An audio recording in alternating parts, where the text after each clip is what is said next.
Wow, that looks so good, with the exception of Mike Tyson. But I'm going to cut this movie a little bit of slack because China is working very hard to reach out to the American moviegoer, right? Directly, not just like American movies go to China and make a ridiculous amount of money, as we've been seeing, but that hopefully Chinese movies will come to America and you will go and see them.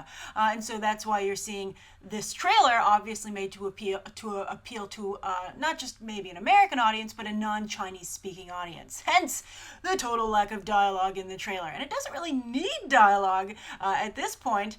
I mean, I don't mind a subtitled movie, and I think that you should be more open, if you're not, to seeing them because you're missing out on some great movies. But the kinetic aspects of this trailer were so cool. I love the way the music and the editing all worked together.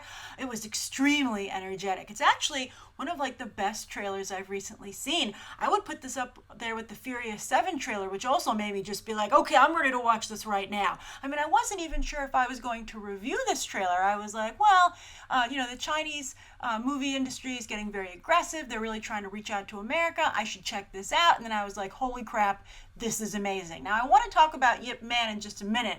But first off, let me tell you that Donnie Yen is someone that you will be seeing in an American movie very soon. And he is going to be part of the cast for a Star Wars story, Rogue One.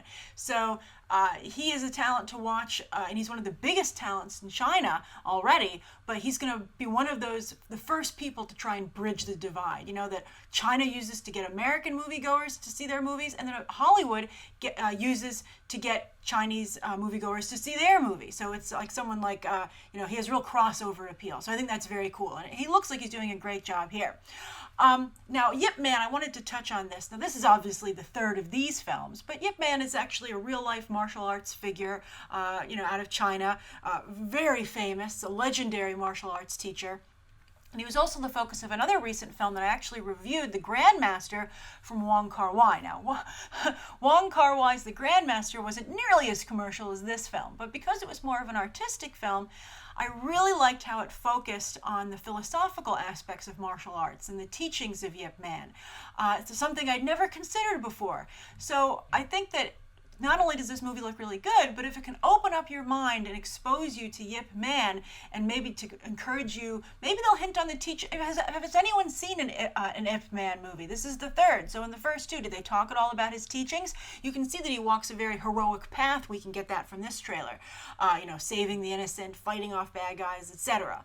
But I think that if it can encourage you to maybe think about the spiritual aspects of martial arts, that it isn't just cool for movies, that's a real plus. I'm very encouraged by that in any movie, even if it is super commercial, and actually all the better because it reaches a wider audience. If it can make people know who Yip Man is, that's just fantastic. That's really great. And that's something that China can bring to the conversation because it's their culture, it's their historical figures, and they have more invested in it, and they have more at stake, and they want to show it off more than a Hollywood film, just cherry picking what they think are the coolest aspects of Chinese culture. So very excited. I'm excited about this movie from a business stance. I'm excited about it from a moviegoer stance. It just looks really good. A great trailer. And hey, Mike Tyson's just there to try and maybe make you a little bit more likely to go and see it. So I guess that's my question for you as we sign off.